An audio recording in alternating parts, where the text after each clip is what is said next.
Alice in Borderland का season 3 जो कि इस साल की नेटफ्लिक्स की मोस्ट एंटिसिपेटेड की ड्रामा या मोस्ट हाइप्ड की ड्रामास में से एक है। तो 25 तारीख को फाइनली ये की ड्रामा रिलीज हो चुका है नेटफ्लिक्स पे। आज जब तुम ये वीडियो देख रहे हो आज 27 तारीख है। सीरीज तो मैंने 25 तारीख को रात को ही कंप्लीट कर लिया था, लेकिन सीरीज को लेकर मेरे बहुत सारे ओपिनियंस थे, कुछ सवाल थे जिसकी वजह से मैंने अपने आप को थोड़ा बहुत रोका, उन सवालों को आंसर ढूंढे।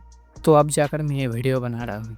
एलिस इन बॉर्डरलैंड सीजन 3, इसमें टोटल 6 एपिसोड है। सीरीज तुम नेटफ्लिक्स पर हिंदी में देख सकते हो। पहले अगर सीरीज की कहानी की बात करें तो सीरीज की कहानी में हमें दिखाया जाता है कि जो लोग सीजन 2 के एंडिंग में बचकर बॉर्डरलैंड से वापस आ चुके थे, एक प्रोफेसर है जो कि इस बॉर्डरलैंड के ऊपर, इस गेम के ऊपर रिसर्च कर रहा है। तो हर एक प्लेयर से पूछ रहा है कि उनको उस गेम के बारे में, बॉर्डरलैंड के बारे में क्या क्या पता है या क्या क्या याद है। तो सीरीज की शुरुआती होती है आरएसयू के साथ। यहाँ पर आरएसयू को पूछताछ किया जाता है उस गेम के बारे में, जिसके बाद में उसागी को दिखाया जाता है और ये कंफर्म हो जाता है कि इन दोनों ने शादी कर ली है। सब कुछ सही चल ही रहा होता है कि उसागी को अपने कुछ पास्ट के नाइटमेयर्स आते हैं। तो इन सब के पीछे का रीज़न जानने के लिए वो फिर से बॉर्डरलैंड में वापस जाना चाहती है। फिर वो किसी के जरिए फिर से बॉर्डरलैंड में वापस चली जाती है एंड उसको बचाने के लिए, उसको वापस लाने के लिए आरएसओ भी उसके पीछे बॉर्डरलैंड चला जाता है। तो सीरीज की स्टोरी बहुत ही सिंपल है। उसागी बॉर्डरलैंड वापस जाती है और आरएसओ से बचाने के लिए फिर से गेम में वापस जाता है। जैसा कि मैंने बताया कि सीरीज में टोटल 6 एपिसोड है और हर एक एपिसोड 1 घंटे के आसपास है। जहाँ पर मेरा सबसे बड़ा सवाल ये है कि मेकर्स ने सीरीज को क्यों बनाया।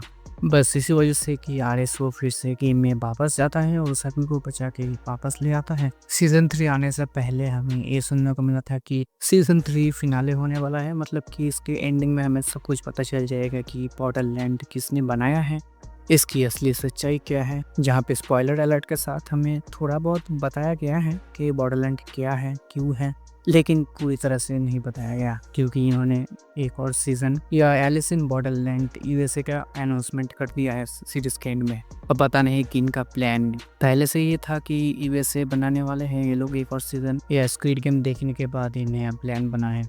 उसके अलावा अगर सीरीज की बात करें कि सीरीज कैसी है, तो भाई मैं कहना चाहूँगा कि सीरीज उतनी भी अच्छी नहीं है और उतनी भी बुरी नहीं है। तुम इसको जस्ट वॉच के कैटेगरी में डाल सकते हो।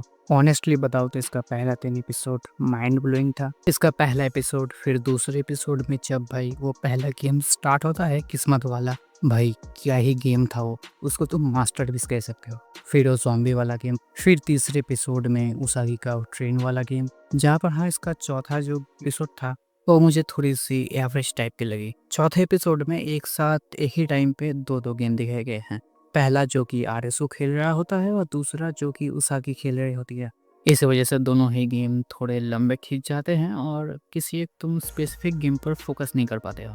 पांचवा एपिसोड भी ठीक ही था, लेकिन तुम्हें असली मज़ा लास्ट एपिसोड में आने वाला है, स्पेशली आखिरी के 10 मिनट। साइड कैरेक्टर्स की बात करें तो 2-3 कैरेक्टर को छोड़ के पूरी सीरीज में जितने भी प्लेयर्स को दिखाया गया है सभी के सभी नए कैरेक्टर्स थे। मतलब कि सीजन 1 और 2 में वो भी थे, लेकिन हमें उनको दिखाया नहीं गया था।